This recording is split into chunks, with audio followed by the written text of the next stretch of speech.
I'm 92 years old, and I married the wrong person. I don't say that with anger anymore. I say it the way you describe the weather. It happened. I lived inside it, and now I'm close enough to the end to stop pretending it was something else. She's been gone for 12 years. A quiet stroke one morning at the kitchen table. I was the one who found her. By then, we had already lived most of our lives side by side. Two people who shared a house, a name, children. Two people who never quite shared the same heart. I'm not telling you this because I want sympathy. I had a full life by most measures. I worked steady jobs. I raised two sons. I paid off the mortgage. From the outside it all looked solid, respectable. But there is a difference between a solid life and a close one. At 92, you think about that difference a lot. The house I live in now is smaller. I sold the old one after she died.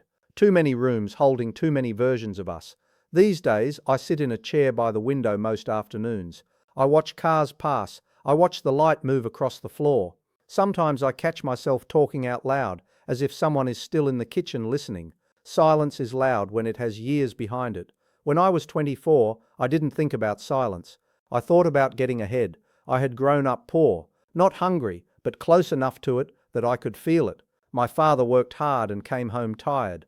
My mother kept the house neat, like that might keep the world from falling apart.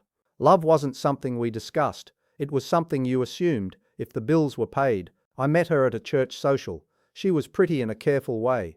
Hair pinned just right, dress pressed. She spoke softly and laughed at the right moments. She came from a good family. Her father owned a hardware store. People respected them. My mother liked her immediately. She's steady, my mother said. You need steady. I mistook steady for safe. We didn't fall into each other. There wasn't that kind of heat. There was comfort. There was approval. There was the feeling that this was what you were supposed to do next. We courted politely, Sunday drives, ice cream, letters when I traveled for work. She would tell me about her day. I would tell her about mine. We didn't argue. We didn't confess anything raw or frightening. We didn't ask each other the questions that matter. I didn't know what those questions were then. I proposed on a park bench. She said yes before I finished the sentence. I remember feeling relief more than joy. Relief that I was on the right path. Relief that I wouldn't disappoint anyone. The wedding was modest. Family, friends, cake in the church basement. She looked happy. I looked proud. I told myself love would grow. And it did, in a way. But it grew like ivy on a wall. It covered things. It didn't go deep. The first few years were easy enough. We were young. We rented a small house. I worked long hours at the factory, then later in an office when I got promoted. She kept the house clean. Dinner on the table at 6. Laundry folded. We talked about practical things. Groceries, bills, my boss, her sister's latest trouble. When I came home tired, she would nod and listen. When she was upset about something, she would mention it lightly, like she didn't want to take up too much space.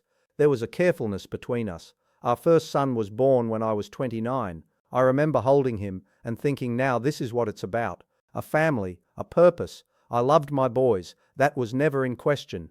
I went to their baseball games. I fixed their bicycles. I taught them how to shake a man's hand. In those moments, I felt something close to joy. But even then, in the quiet after the games, when she and I were alone at the kitchen table, I felt a distance, like we were co-workers assigned to the same project. We rarely fought. People used to say that about us. You two never argue, that's the secret. It wasn't the secret, it was the warning. We didn't argue because we didn't reach for each other in the first place. You only fight when you care enough to push back. There were small signs, but I ignored them. I remember one night, maybe 10 years into the marriage. The boys were asleep. I was sitting in the living room reading the paper. She came in and sat across from me. "Are you happy?" she asked. It wasn't dramatic. She didn't cry. She just asked. I lowered the paper and said, "Of course. Why wouldn't I be?" She nodded, but she didn't look convinced. I didn't ask her the same question. That moment comes back to me now more than I'd like. I had chances. There was a woman at work in my late 30s. Nothing happened. I want to be clear about that, but when she laughed, it felt different. It felt like something was waking up in me that had been asleep for years. I went home one evening after talking with her and felt restless. I looked at my wife setting the table, moving carefully, predictably. I felt guilty for even noticing the difference, so I buried it. That's what I did with most things. I buried them and called it maturity. The years moved the way they do. slowly at first. Then suddenly the boys were in high school, then college, then gone. When the house got quiet, it was just the two of us again. I thought maybe this was our chance to finally talk about something real. But by then, we didn't know how. We would sit in the living room in the evenings, the television on low. Sometimes she would knit. I would read. Hours could pass without a word.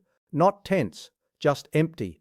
One night she said, "Do you ever wonder what it would have been like with someone else?" I pretended not to understand. With someone else, how? I asked. She shrugged. Just different.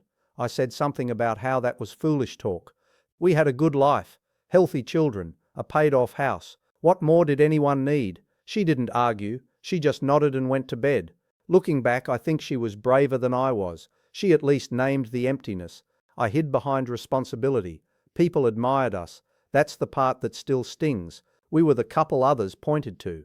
No scandals, no shouting matches, no divorce. But admiration is not intimacy. In our 60s, she grew quieter. I told myself it was age. I told myself everyone slows down. One afternoon I found her sitting at the kitchen table, staring out the window. The same table where she would later collapse. "What are you thinking about?" I asked. She took a long time to answer. "I think we did what we were supposed to do," she said. "I just don't know if we ever did what we wanted." I didn't know how to respond. What did we want? We had never really asked. When she died, the grief surprised me. Not because I didn't care. I did, but it wasn't the kind of grief you see in films. It was complicated. I mourned the years. I mourned the routines. I mourned the woman who had shared my bed for 6 decades. And I mourned the marriage we never had. After the funeral, people told me how lucky we had been. 68 years together, they said. What a blessing. I nodded, but longevity is not the same as closeness. Now at 92 I sit alone most evenings. The boys call. They visit when they can. They have their own lives. I don't blame them.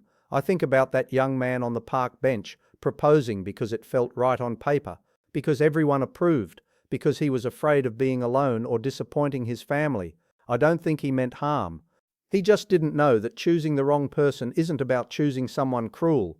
It's about choosing someone who doesn't see you and whom you don't fully see in return. You can live an entire life beside someone and still feel like a guest. If you're young and listening to this, I'm not telling you to chase fireworks. I'm not telling you to expect perfection. Marriage is ordinary most days. It's laundry and bills and tired evenings. But it should also be the place where you can say what you're afraid of, where you can ask, "Are you happy?" and wait for a real answer. It should be the place where silence feels shared, not separate. I stayed because leaving would have been hard, because it would have disappointed people, because I convinced myself that good enough was enough. Good enough can last a lifetime, but it can also leave you at 92 wondering what might have been. I don't regret my sons. I don't regret the stability we built. I'm grateful for the life we managed. There were holidays, there was laughter, there were small kindnesses. She was not a bad woman. We were just wrong for each other. That's a quiet tragedy. No broken dishes, no slammed doors, just two people slowly settling into something that never quite fit. Time does not give you a refund. If this story means anything to you, just sit with it for a while. Ask yourself the questions I didn't ask, not out of fear, not out of duty, but honestly, you only get so many decades. At 92, the past feels closer than the future. I can almost see that park bench again, the trees, the sunlight, her expectant face. I sometimes wish I had said, "Let's wait, let's be sure," but I didn't, and now the house is quiet. I don't have many years left. I can feel that. I'm not afraid of dying. I'm more aware of what I didn't fully live. When people remember me, they'll probably say I was steady, reliable, a family man. That's not untrue. It's just not the whole truth. The whole truth is that I was afraid to choose with my heart. And fear is a patient thing. It will sit beside you for 60 years and never once raise its voice, until the house is empty, and you finally hear it,